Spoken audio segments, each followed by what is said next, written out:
This is literally a once-in-a-lifetime permit here in the state of Utah.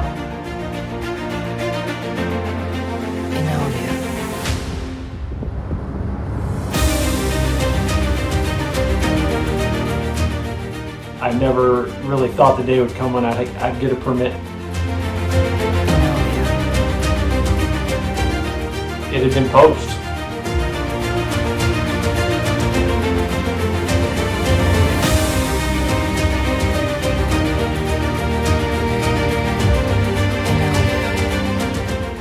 This is the funnest day ever.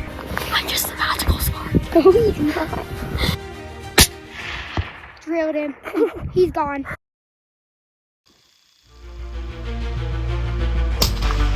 He hit him.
Hey everyone, happy to have you along for my once-in-a-lifetime mountain goat permit.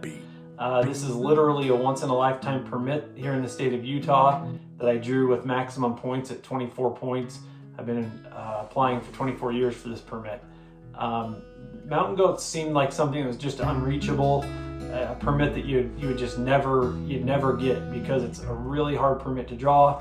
And here in my home unit, fortunately I get to see the goats all the time and have been able to watch them and appreciate how cool they are, but I never really thought the day would come when I'd get a permit.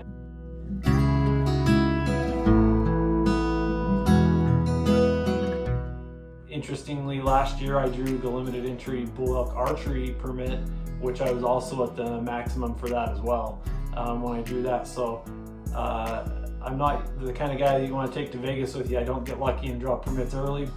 I hadn't really planned on making a video for this hunt, but since my boys were with me when I killed the goat, one of the first questions they asked me is if I was going to make a YouTube video that they would be featured in. And so I'm making this video mainly for them.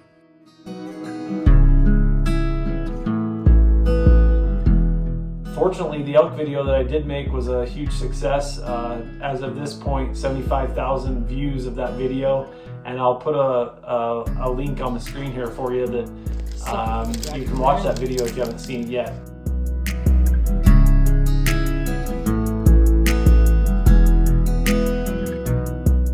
Considering making a video of general season deer that I killed as well, so let me know if you guys would be interested in seeing a video like that.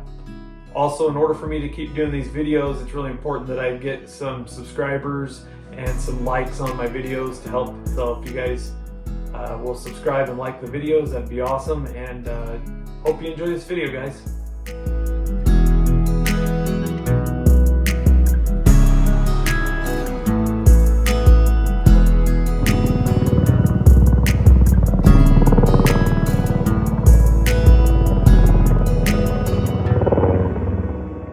So even though I was really excited to finally draw this tag, I seriously considered turning it back, mainly due to fires in the area with associated road closures and helicopters flying over. And I was just concerned about the lack of being able to scout due to the road closures, and didn't know if I'd be able to access the places I wanted to hunt during the hunt because of these closures.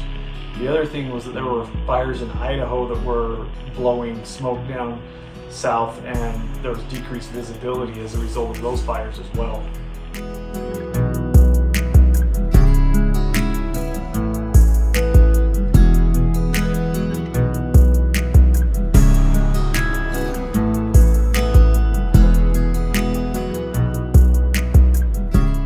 My brother Rory located a big mature billy the night before the hunt, and I had the early season tag, meaning it was the first tags of the year, no hunts going on prior to opening day.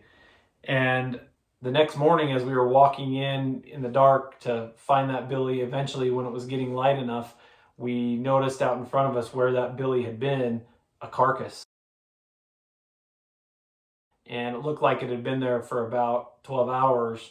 It definitely wasn't fresh, and we got there right after shooting light. I mean, we would have seen somebody leaving the place if they had shot it just barely, and there would have been no way for them to, you know, field dress the animal and everything quick enough. And it had been taken care of and skinned and everything, and so it had been poached. And somebody had shot a mountain goat the night prior to the opener.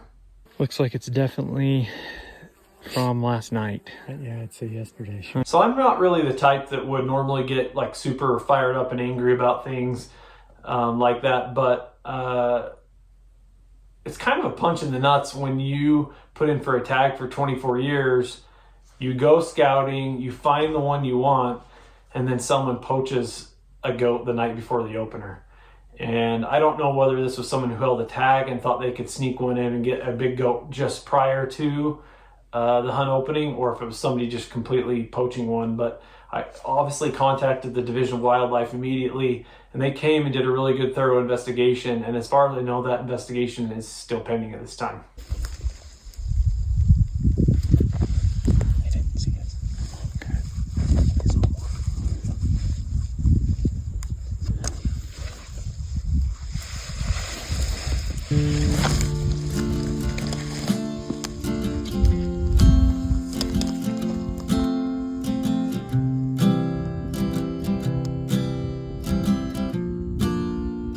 Xavier on the beat.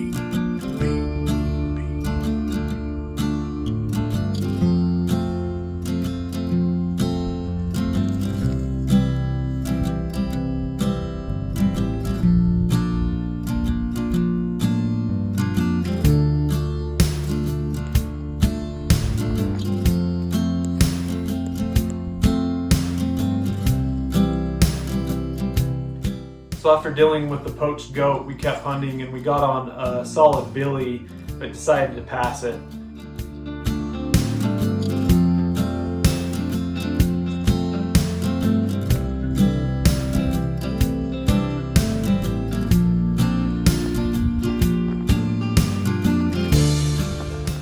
One thing that's unique about hunting mountain goats is the difference between a trophy and an average goat is literally like 1 inch, which makes it challenging in the moment to field judge a goat.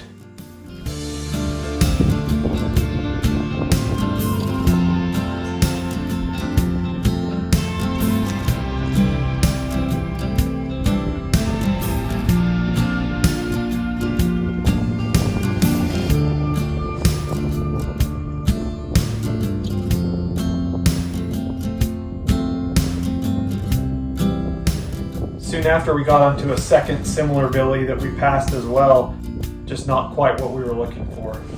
I really like crispy boots. I'm a believer in them. My feet stay comfortable and dry. These are good, reliable, and durable boots. Over here I've got the Nevadas. I've had these for 3 or 4 years, more of a robust, heavier boot. These are the Laponi Lights, the more of a lightweight summer boot. And then kind of in between, these are the Valdres 2 boot. I really like their sole. I wore all 3 of these boots throughout the hunt.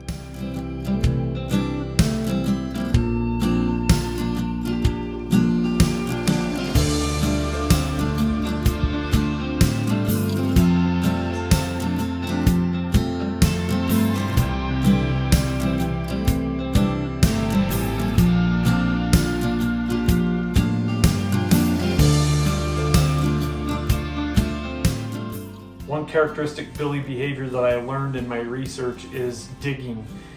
And they dig aggressively, which leads to a dirt patch on their rump, and they do it more around the rut. So this is one possible indicator of a billy, and that's what you're seeing here.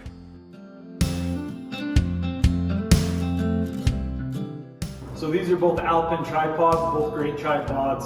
This one is the triple option. It's a really nice sturdy tripod, still lightweight, but very sturdy in the wind. This is the Wildcat tripod. It's more of a compact backpack tripod. Both of them have the LV5 fluid head on them, which is really easy, and a quick detach system for Arca Swiss compatible things. Just pop it on, pop it off, and then when I'm using my phone scope, I can literally just pop it on these objects and I'm digiscoping pretty quickly.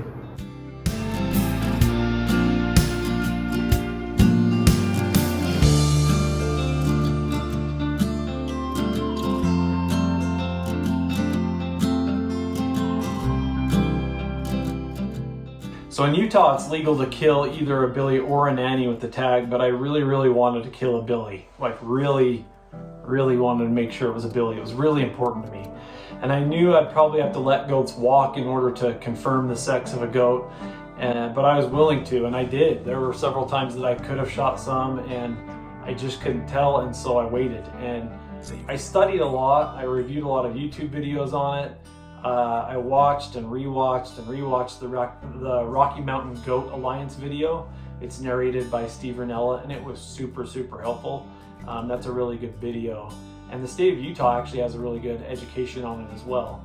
But all that being said, watching videos is different than being in the field. And when you get up there in the peaks with them and trying to make decisions in the heat of the moment, and the goats are all moving, it becomes really difficult to identify a billy versus a nanny. If one's laying down by itself or in a small group, that's much easier. But a lot of the time I was finding groups of goats with billies in them, and in a lot of the videos they say that the billies are supposed to be off by themselves. That wasn't really the case in this unit. Even the bigger mature billies were with the nannies at the time of my hunt, and I'm sure I let a lot of goats walk that I probably shouldn't have, but I wanted to make sure to kill a billy. I wanted to make sure to kill a big mature older billy.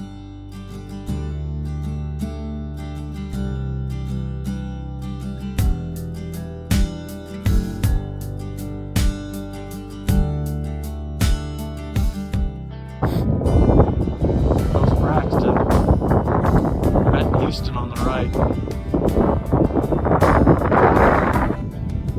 Has he got horns though? Oh yeah. Oh yeah. Are you gonna shoot him? Oh yeah.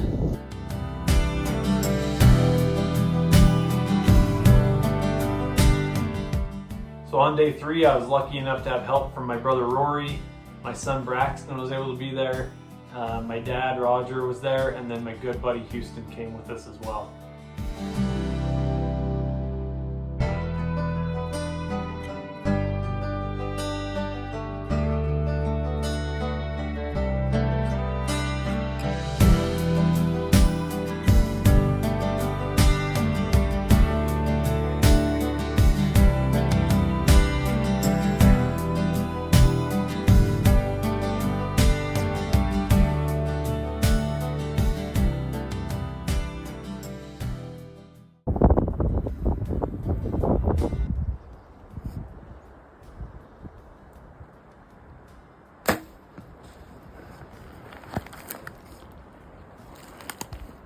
Hit it. That's a hit. Solid hit. I think it hit it high. Did it? Like quite high. Billy? Come on, you'll have to see this angle. I just... Houston, I just shot one. Watch close. I hit him. It's a billy. Was it? Furry, pretty one. I hit him way high, I think. Dang it. Like almost spine. So in the end, I ended up figuring out that I'd only taken the fur off the top of this billy's back. Broadhead had hit the fur, and then the shaft had hit kind of the spine of the goat and made a noise and deflected off the top of his spine. It didn't even draw blood. As we walked up to look for blood, I came upon 2 goats standing at like 40 or 50 yards broadside, and they were both really nice mature billies that I could have shot, but not knowing at the time whether I had a wounded goat or not, I didn't take a shot at one of them. And in hindsight, if I'd known what had happened with my goat, I would have been able to take a shot at one of them, but just wanted to make sure to do the right thing and wait until we could confirm.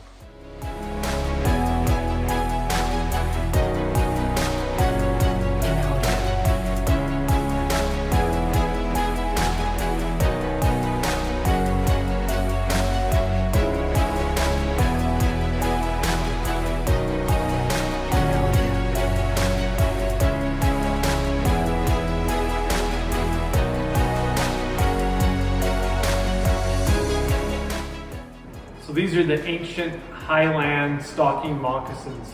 The lower part's made of bison hide, and the upper part's like a buckskin leather. Super quiet, super lightweight, super comfortable. These are great for stalking it close to game.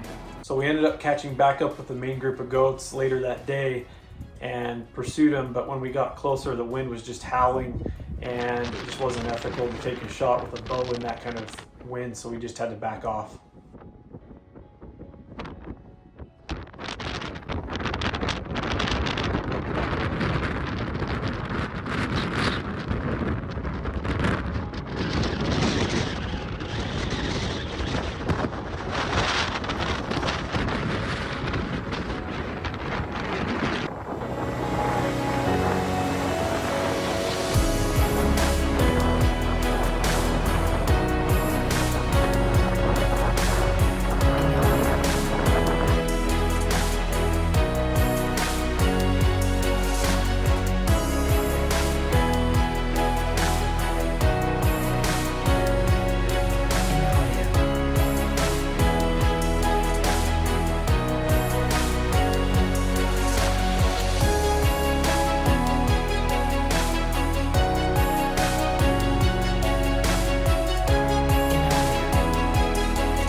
So it was a 23-day hunt, and I hunted 8 non-consecutive days due to some other commitments that I had that made it so I couldn't hunt consecutively. And some of those 8 days were just half days, but I ended up killing 6 days before the hunt ended.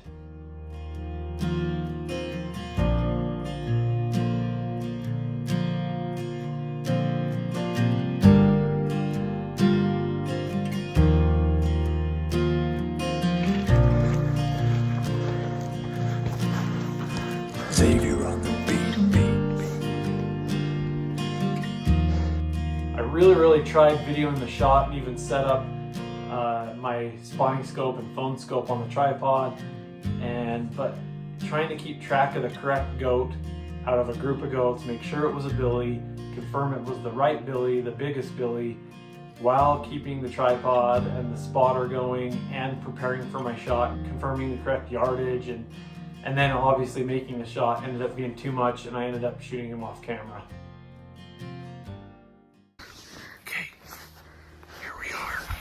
Shot from right here. Shot up to that hill right there behind us. You're pointing right at it, right? 330 yards. Actually 350 yards. And smoked him. I saw him go down and everything. Nailed him good. Right in Braxton right here. You guys, what do you guys think? This is the funnest day. You can talk louder now. This is the funnest day ever. Come here, Reed. What do you think, Reed? Sit down by Brax. I finally came. Sit down. The one time I came and got one. I'm just a magical spark. No, he's not. And you're the personal spark. And they're still all up there too. We walked from there. And the goat got shot right at the top there. And hopefully the goat is not tipped off the backside and gone all the way to the bottom. Hopefully the rocks stopped him.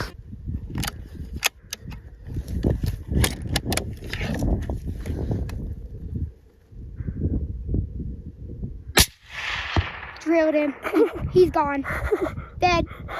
Good job, Dad. He's a dead goat. Peace out. Holy crap. He's so good. Nice shot, Dad. Got him. Let me see it. I'll video to you guys. He knowed him. He knowed him. We are like, he can't.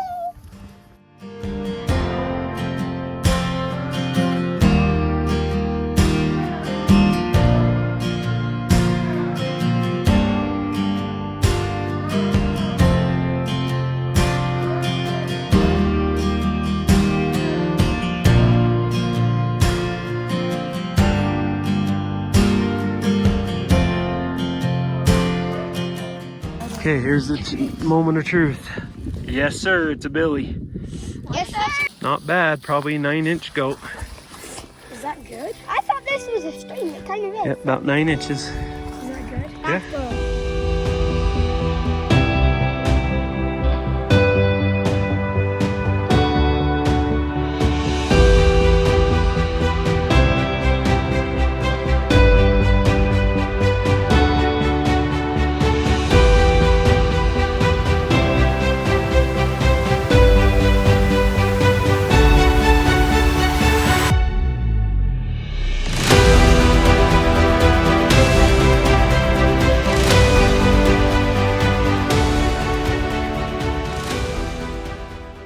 This ended up being a really special hunt for me to have my 2 boys with me and create a memory that they'll probably never forget. It ended up being truly a once-in-a-lifetime goat hunt. I hope you guys enjoyed the video. I hope you got a feel for what the hunt was like and how special it really was. Just a reminder to like the video and subscribe to the channel and share it with your family and friends on Facebook, Instagram, text, or any way you want. And here's a link to subscribe to my channel and some other videos that I've made before.